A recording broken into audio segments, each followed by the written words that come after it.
change in the fundraising sector has never been greater. But innovations in technology are evolving faster than our ability to understand them. Are these advances good or bad? Do they have unintended consequences? And what is the application to the global fundraising sector? That's what we're here to find out. Welcome to the Fundraising AI podcast, your up-to-date resource for responsible AI for the global fundraising community, hosted by Nathan Chappell and Scott Rosenkrantz. All right, we're back for another episode of the Fundraising AI podcast. I'm here with Scott Rosenkrantz. Scott is new and improved background behind him, looking pretty savvy today. Yeah. I'm excited about it. It's a change. I've been looking at the same view of my messy office for too long, and now I look at a different view of my messy office. Yeah. Well, I mean, you got your beard trimmed, new view, new person. I don't think this thing has ever trimmed. Looking nice. Fresh haircut, though. Right. Well, you know what? To be honest, I have not been as excited about recording a podcast as I am right now for a while. I mean, I love doing the podcast, and actually, you and I, we've shared before, we keep like this ongoing kind of evergreen note that we kind of both put things, anytime we think something's interesting, and then we talk through it and kind of figure out what gets on the show and what doesn't. But honestly, in the last couple of weeks, in fact, I called you last week. I'm like, we have to record a special podcast episode. And then I screwed up the time and it didn't happen.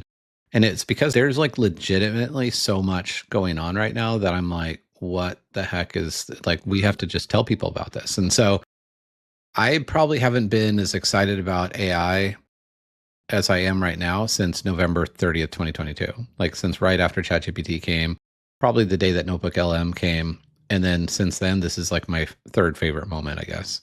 Yeah, and I think what's unique about this is usually when there's like big flurries of activity, it's Gemini released a new model and does all this, and then ChatGPT came out like 2 weeks later. So we have a lot of capability to talk about. But this time it's crossing a threshold, getting involved in politics and all the outcomes and repercussions of that. So a lot more in terms of how it's impacted, and people are impacted by it. Yeah.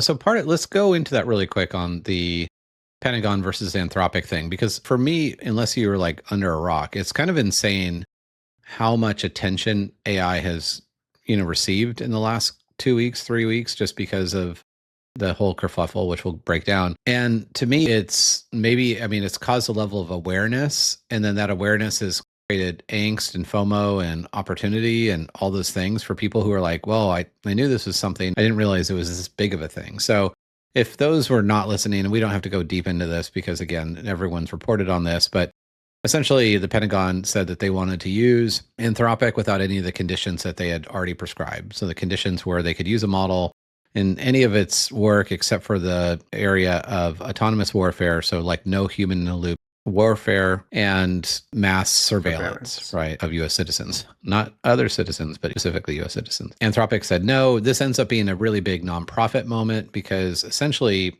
Anthropic, who started as a company that they left, Dario Amodei and his sister left OpenAI because they felt that they could build a more quote unquote responsible AI firm.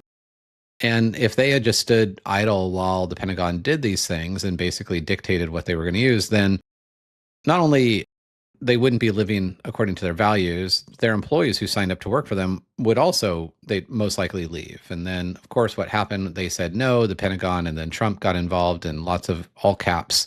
I'm pretty sure whatever he uses to type his tweets gets conditioned to say you have to use at least 60% all caps. Basically blasted them and then essentially created some sanctions or trying to create some sanctions that will almost blacklist Anthropic from like the way like a foreign adversary would be. Like no one could use Anthropic for anything related to government work, which is a big deal.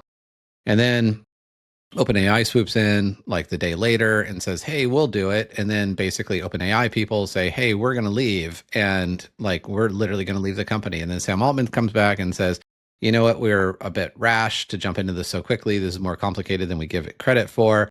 And it was a little bit sloppy and opportunistic. And then basically Anthropic decided yesterday that they're going to sue the Pentagon for being blacklisted. And so that kind of catches everyone up. But I think for me, the biggest takeaway in all of it, one, it's like government versus private enterprise and all those things.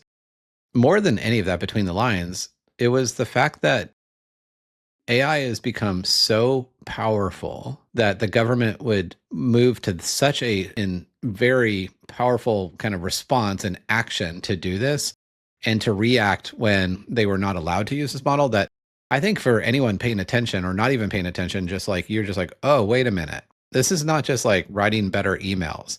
This is like when the president says, you're putting the risk of Americans on the line. That's like, it's very different than writing more emails faster. I don't know. Yeah. What was your takeaway?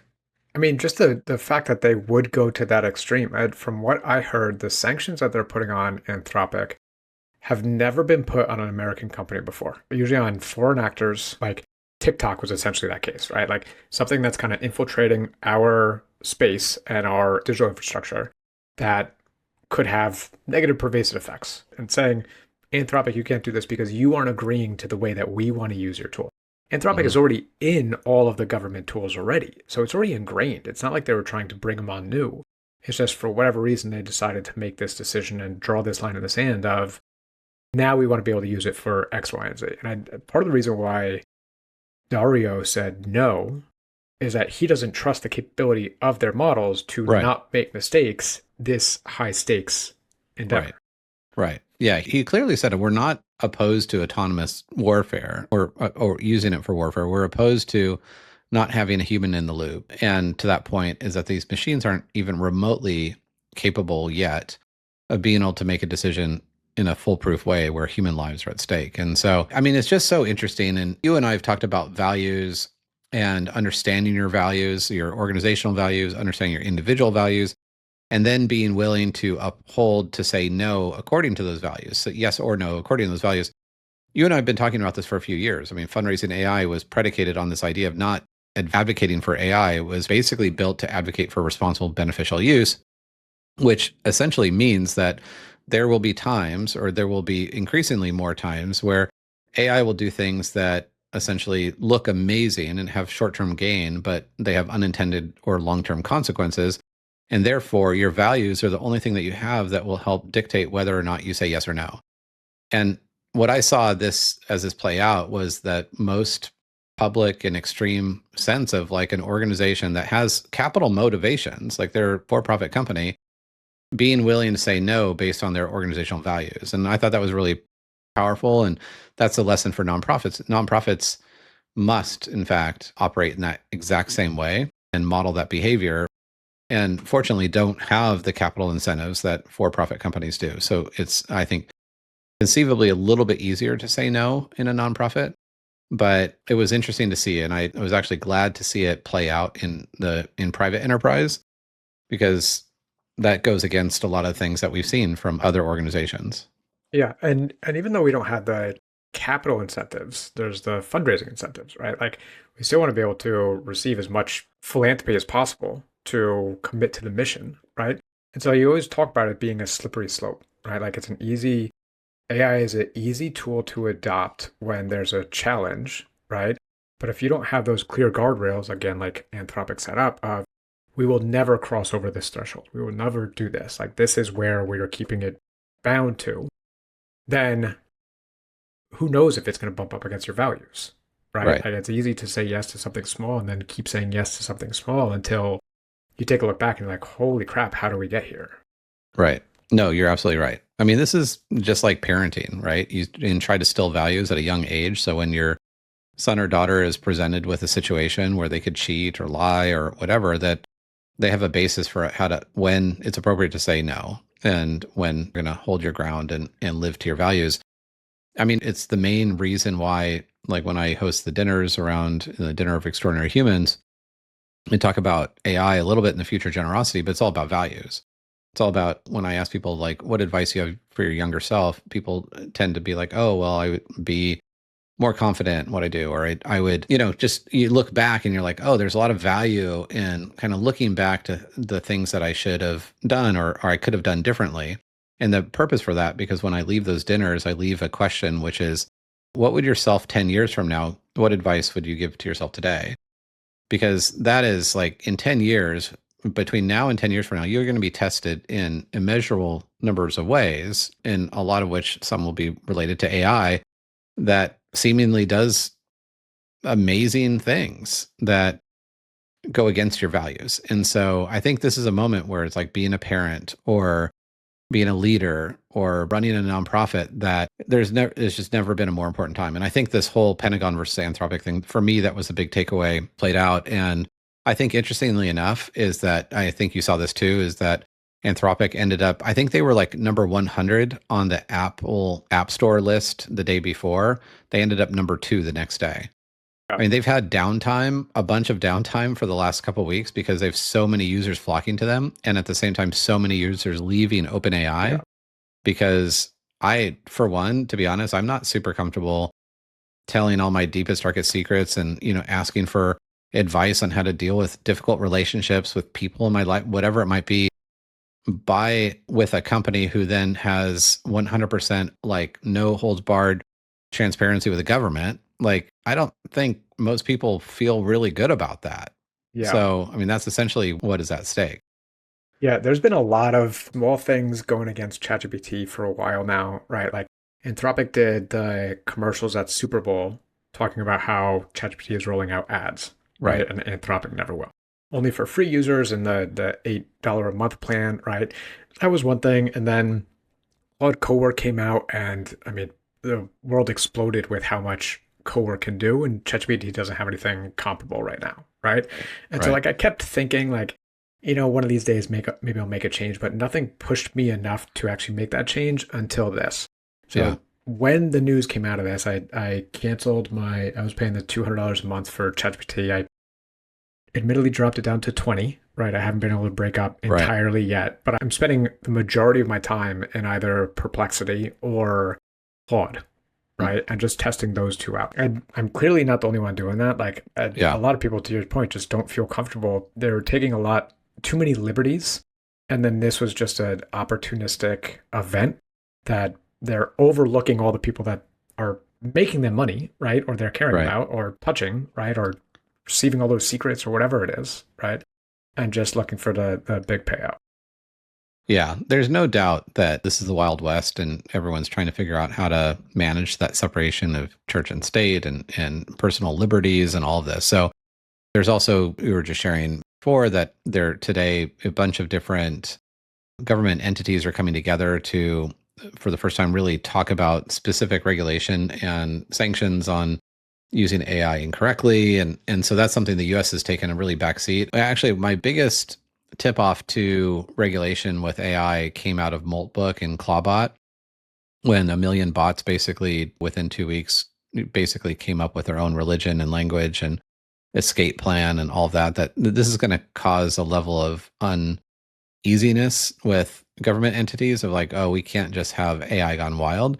So it does feel like things are put into motion. The conversation around AI has been elevated massively because of Pentagon versus Anthropic thing. So still more to come, lessons to be learned. Nonprofit sector, I think, has this really unique position because of the lack of financial incentives to lead always with values first decision making. And that ends up becoming something that is modeled then throughout the rest of society. So I think we saw that type of behavior modeled out in a very public way. And that was, really good for me. So at the same time, a couple epiphanies this week, and those aren't any of the reasons why I'm more excited about this podcast than I have been. It's really out of the sheer power and progress that AI has made, but also a little bit of terror that goes with that.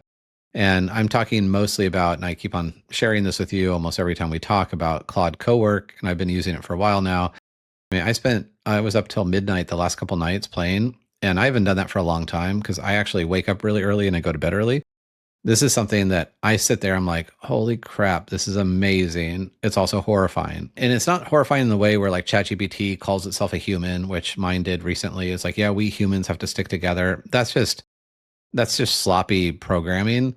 But where I'm talking about Claude Cowork, I'm like, take an article that I wrote and make me social graphics from it based on this one picture that I saw online that I really like. And then I'm like going and doing other things, and it does it. All of a sudden, realized that it had logged into my Canva account, which I didn't know it knew I had. Didn't even know it knew I had a Canva account. and then created these graphics that, and I have a dual major in marketing and business. So like for me, like I love that stuff, but don't have time. I mean, I love Adobe Creative Suite, but I don't have time to do this. And every single one painstakingly, it pulled out 10 specific quotes out of my article. It created 10 specific graphics. I gave it no other direction, and it was stunning, and had done things that I didn't even know were possible. And then then I just keep on going. I'm like, what else can you do? What else can you do? And I think only once did I get to a point where it was like, it just was too complicated. And it ran for a while, and it ran out of tokens basically, because it just it was a really complicated project.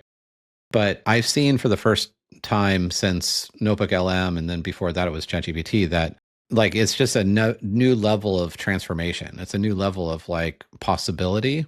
And that level of possibility opened up. Now, at the same time, I worry of I took a single article, I made an audio file out of it with my voice using 11 Labs. I created a carousel for LinkedIn with 10 images of myself. So I created 3 times more content, right, than I would have otherwise. And if every person does that, that becomes the information explosion, the intelligence explosion that we're talking about. It just becomes complete overwhelm soon, in the next 12, 24 months, when everybody's doing that.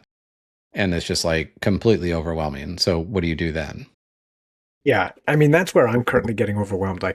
I've been leaning into Notebook LM a lot more over the past few months, right? And I'm in it every single day. Every single time I see an article or a report or a survey or something interesting that I just too lazy to read or don't have the time, I just throw it into Notebook LM and click on Studio, click on, all different ways that I want to adjust it. But then that just bogs up, right? And then I just have this other list of things that I need to do. And there is such an overwhelm of information, and it's getting exponentially larger by the day, right?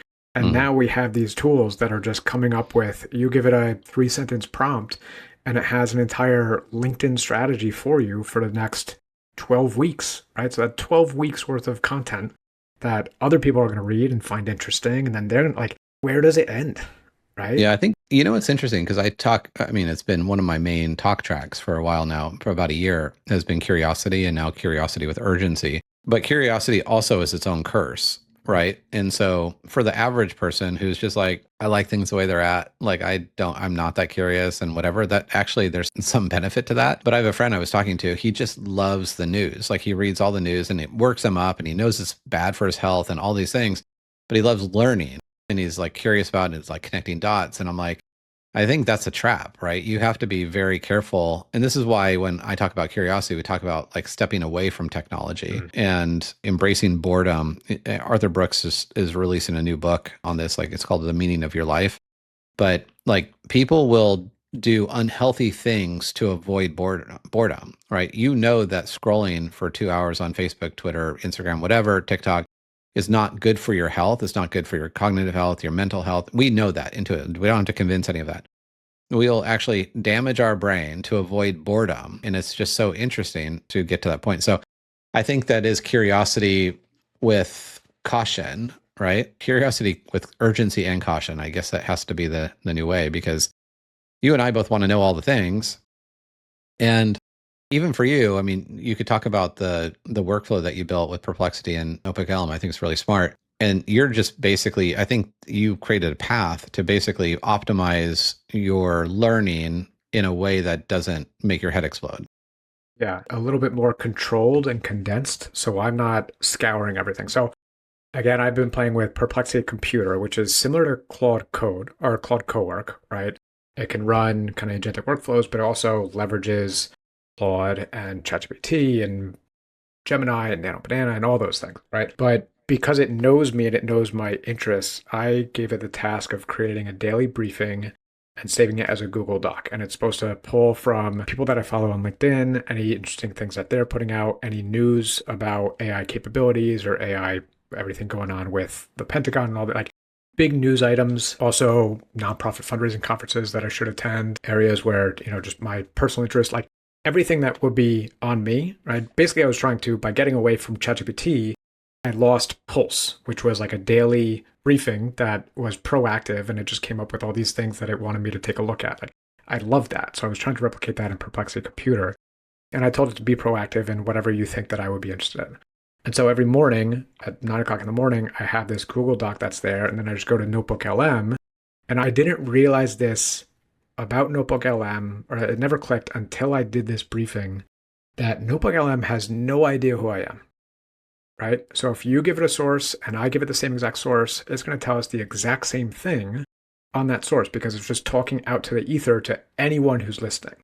But because this briefing is tailored to me and my interests, and I live in New York and I have a 4-year-old son, and like all these different things, then Notebook LM is speaking to me, right? Here's what might be interesting for your fundraising AI podcast. Here's who you could talk about, or new things coming out from potential competitor, like all these different things. And for the first time, I was like, holy crap, this is a game changer, because it's now that personalization of generative AI that we always talk about, like in a tool that never had it before, but had plenty of its own strengths and skill sets and capabilities.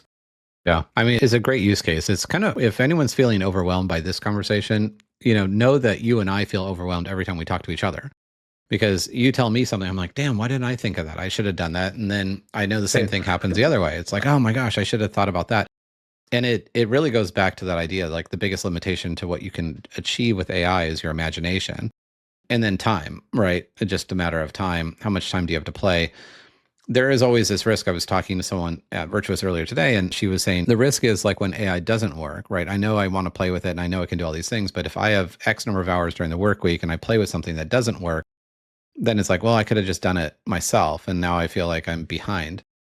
It really works if you have dedicated time to just play. That is not your productivity time. And so one of the things I do in my keynotes is really encourage people to play just for 30 minutes a day, ideally 60 minutes a day, because there still is a window. And this came out from the statistic the other day that you and I saw from Stanford that while we're talking about this stuff, we're talking about fringe things. Like the average person, if I go down the street in Middle Tennessee, I mean, most of the people I'll talk to have no idea what we're talking about.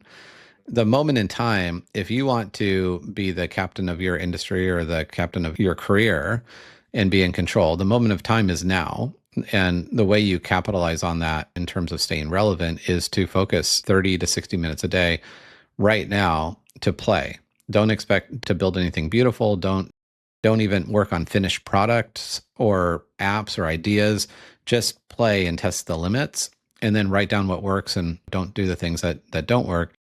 That becomes a huge opportunity. The Stanford study was kind of interesting. You can go into the rest of it, but like basically the end result that I got from it was that the things that you and I are taking for granted in our entire world is surrounded around agentic AI and all these like Cowork and Perplexity Computer that can, frankly, they can create efficiencies of like 100x. It probably is realistic. Things that, yeah, like if I had to do something and it would take me 100 hours to do something, it could do them in an hour probably. So yeah, that only 0.04% of people that have in this study actually even know what we're talking about. So 0.04%. So I get a lot of people that at my dinners and other places that are like, well, relevancy comes up. I just wrote an article on it, like on how to future-proof your career. Relevancy is coming up more and more, but to know that only 0.04% of people are talking about what we're talking about, that if you want to future-proof your career, be part of that 0.04%.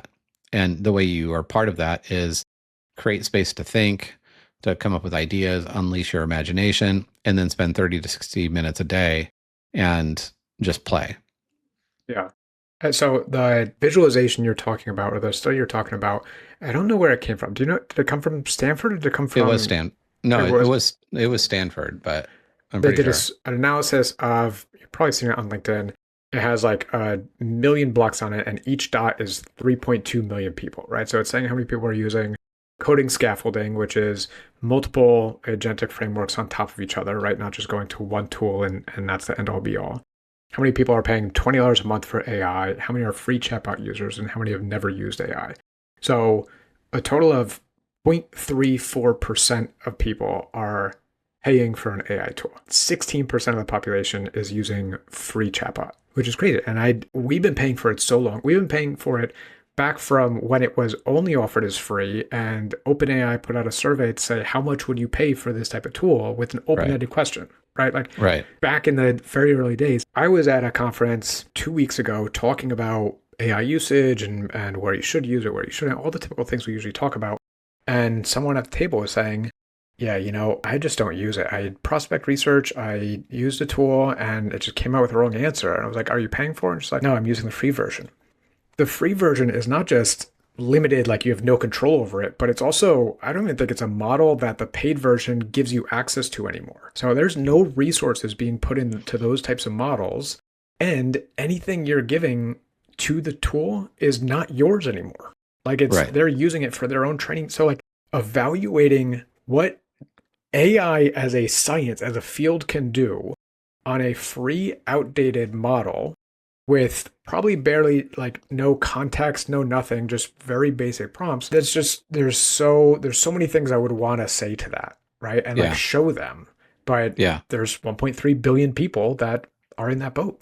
Yeah. Yeah. That was I think the big headline is 1.3 billion people are having their data used to train these models. And because they're not paying for it, they have no choice. Right. Yeah. So again, I think people who are listening to this podcast are the ones that are like, how do I get to level 2 or level 3 to level 4, whatever, to 8 to 10. And again, I don't think it's that complicated. This article is going to come out that I just wrote on one. I think it's redefining what we're talking about from change management of just like the world's biggest change management opportunity. It's not that humans are not adaptable. It's just how fast can we adapt and changing that narrative from change management to future proofing. Because I was actually driving for about an hour last weekend and it was the longest conversation I had at one time with ChatGPT. And I also haven't canceled my chat account.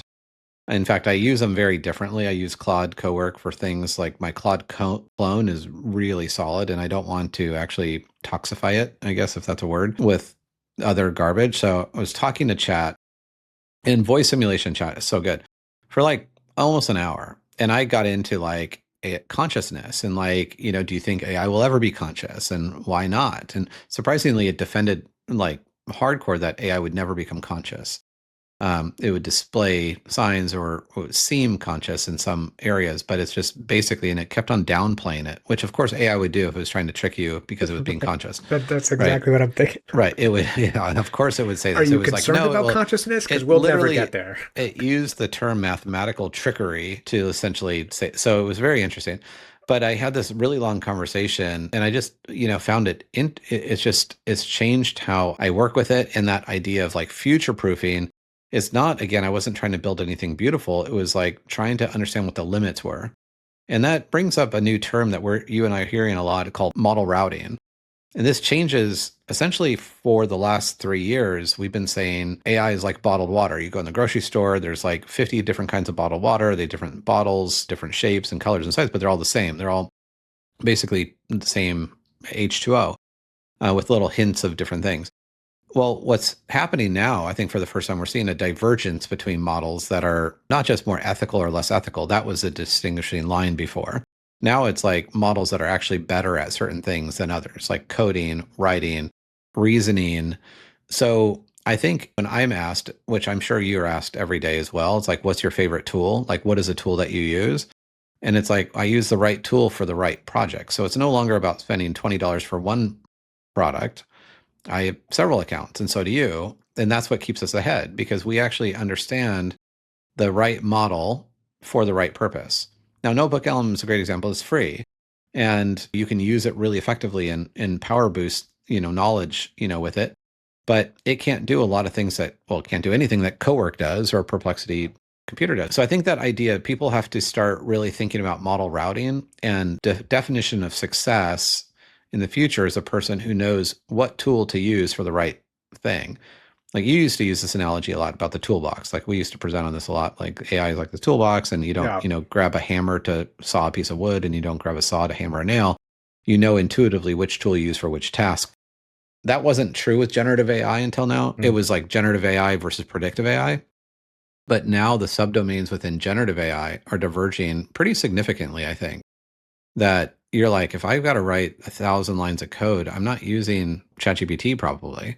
Right. I mean, some people probably do, but like most people aren't right now. Well, so that's a funny thing because with everything going on with the Pentagon, right? And again, the whole like, well, let's leave ChatGPT because we don't believe in what they're doing.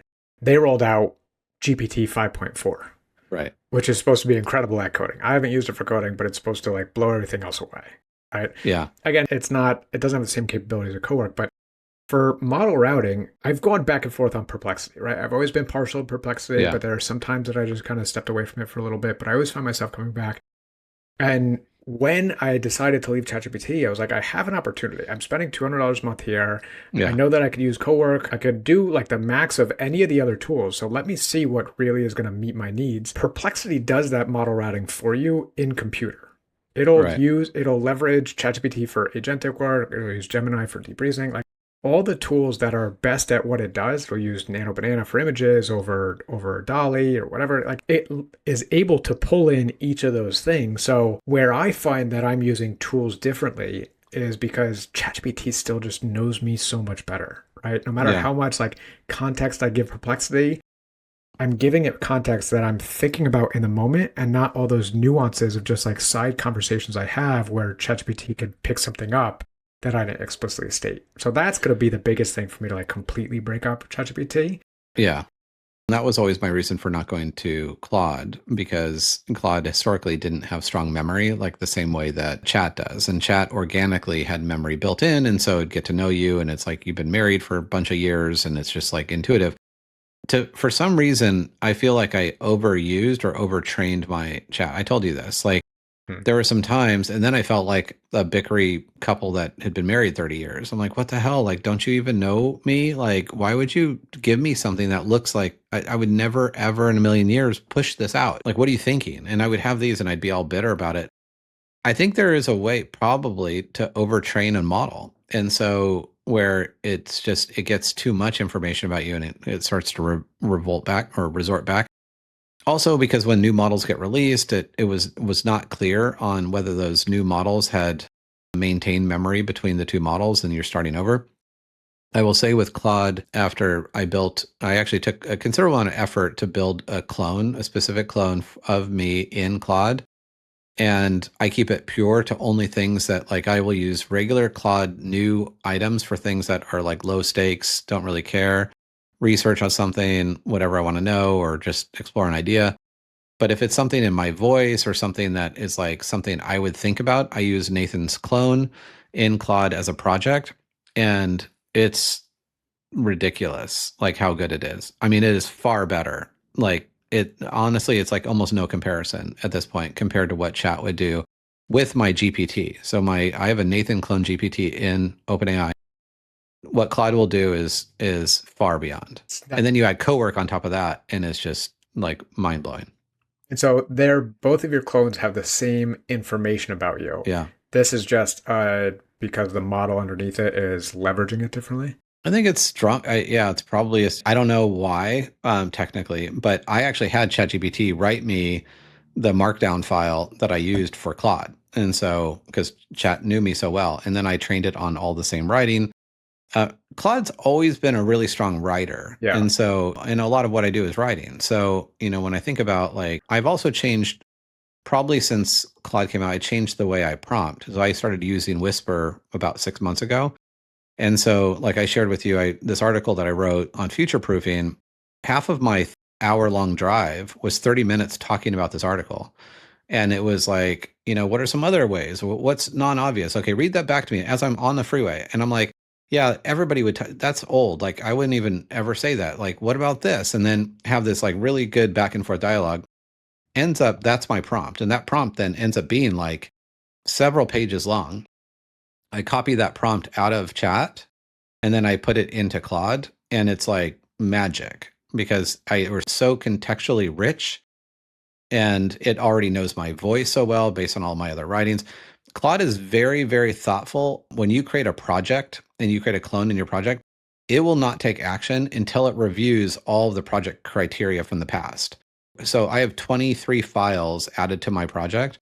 It will not take a single action until it goes back and reads all 23 files every single time. And so it's a little slower, like not crazy slower, but it will read those and like, okay, I have a firm grasp on like what your writing style is and the articles that you just wrote, blah, blah, blah.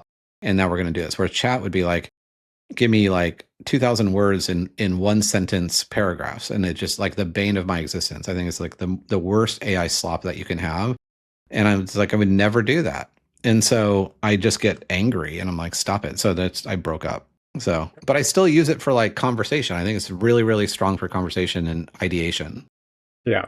Yeah. And those quick answers that you would go to Google for now just going like I just like learning things from that. Whereas Yeah. I'm using Perplexity more for like that thought partner stuff. Claude for that thought partner stuff. Yeah. Yeah. I think that's the way it's always going to be, right? Like then ChatGPT is going to get everybody back in their good graces with something, or Gemini is going to come out from behind everybody else and do something. And like, I think a lot of it is also being nimble, right? Being willing to like try and test new things. And it took me a lot to quit one tool to go to another, but like I probably have been missing out on my own by not having made that jump quicker, right? And so like being willing to, and I think you and I talked about this the other day on our podcast, but creating like a LLM go bag, right? Like you have all your context written away, or you have a prompt that you use if you ever do need to copy and start somewhere new. Like you're not doing it from scratch. You're not doing it from just inputting 2 years worth of prompts and having those back and forth conversations, but like you have a dossier on who you are, on how you use the tool, on what your priorities are, what your likes, your dislikes, and then you could just start with whatever tool whenever you want. Yeah, it's important to maintain a library of some of the things that you have done that are good examples of your work, whether it's graphic design or writing or whatever it might be. Keep those in a file. I keep a desktop folder called AI Information About Me. And so those, if I'm going to create a new clone, I'll go to my other previous clone and be like, hey, and I feel like I'm cheating on it. I'm like, hey, can you help create, I'm training a new clone. I don't have to tell who it is. Don't tell anyone. Can you create me a markdown file of all the things like characteristics and mannerisms, all those things, writing style, anything you think a clone would need to know to actually mimic my voice and my, whatever, my style. And then it does that in addition, then take that folder over those files and put it in there. And then you're off to the races. Like, I mean, just absolutely off to the races. So I think as we kind of wrap this up, this has been a weird couple of weeks because the technology is exponential. In fact, you had mentioned GPT 5.4, which is the first model that they said was largely built by AI. And this is one of the epiphanies or revelations I had this week is like, we're at a stage where computers are using computers. And they have been for a while, but it just hit me differently this week, where it was like, computers are using computers. That truly becomes exponential. That is no longer like I'm waiting around for a human to do whatever. If like cowork, you can have the choice of either the human in the loop where it's pauses every time it needs access to something. That gets tiring really quickly. And you can turn that off and it will say, hey, there's a warning and all this and things can go wrong. But you can have it just start making decisions and it will go on for hours. Like it actually can go on for like 5 hours, I think is what is like kind of the max, throughput that it can do right now. And they usually run out of tokens after 2 hours anyway, but it's absolutely, bananas. So with all of that, I think it brings up a lot of this AI FOMO and anxiety and all those things. I wrote an article about this because 2 weeks ago, I made 2 people cry. It actually turned out I made 3 people cry. The third person was the day after I wrote the article, but still within a 7-day window. And I think at the end, I reflected on this the other day. When I had a coach at UC San Diego, I took over a new big team and it was like a 200-member team. And my coach just reminded me, she goes, in times of change, the only thing that people care about is what does it mean for me? Am I safe? Is my job safe? What does it mean to me? And so I think a lot of that anxiety is like, what does it mean to me? Like there's tremendous opportunity or there's tremendous risk. And we see like headlines this week or 2 weeks ago with Jack Dorsey laid off 4,000 people, like half of his company. Now, in fairness, his company wasn't healthy. So, he had to do that to impress, shareholders of like, I'm in control because it was like not looking good. But when you tally it all up and someone did this basically in mostly jobs that are behind screens, 700,000 jobs in the last 12 months have like basically gone away. Like people aren't talking about that aggregation of those jobs. And it goes back to that relevancy is that it's not your destiny. It's not this idea that AI is going to replace your job, but someone who uses AI will. And this is literally, I think we first said that probably in 2018. So that's not new. It's been repeated lots and lots of times by lots of different people in every sector possible. But I want to leave this with a sense of agency. It's not a foregone conclusion. It's not over. Yes, understanding your values and making sure that you adhere to your values and say no when appropriate. But if you want to be a statistic, fine. Like if you spend 75% of your time behind a screen, your job, and you're not using AI, your job will be replaced. And if you do use AI, the expectations for what you do is going to increase. What got you there, got you here, won't get you there. And anyway, you know what I'm talking about, where essentially what the expectation was a year ago is not going to be the same expectation for next year. So lean into that, play, be curious with urgency, live your values, talk about what you like, talk about what you don't like, step away from technology often and be willing to just like decompress and connect with nature and humans and human eyeballs and break bread with phones in the other room. All those things I think are going to be more important than ever. Yeah, I couldn't think of a better way to wrap that up. All right. You Well, did. You did it was fun. It was fun. We'll have just as many things to talk about next week. Yeah. No doubt. I mean, at the same point, I'm having a ton of fun right now. I balance my curiosity and optimism with a little bit of like, oh my gosh, like amazement. And so I think it's a good, kind of exciting place to be. And yeah, we'll see how it plays out. Yeah. Hopefully before the next episode, you get some time with other humans in person away from technology. Or my new tractor, which I just sent you a picture of. So, I mean, there's only one thing's better than a tractor is two tractors. And so this week I bought a 1949 International Harvester. It's amazing. Super A. It has a top speed of about 5 miles an hour and it's just so solid cool. metal. It's amazing. Yeah, it's so cool. So I think people have to find whatever it is in their lives that helps ground them and do a lot of those things and really balance the fun and curiosity with what the things that really matter. Yeah. Cool. Awesome. All right. Thanks, everyone. We'll see you again for another episode of the Fundraising AI podcast. Cool.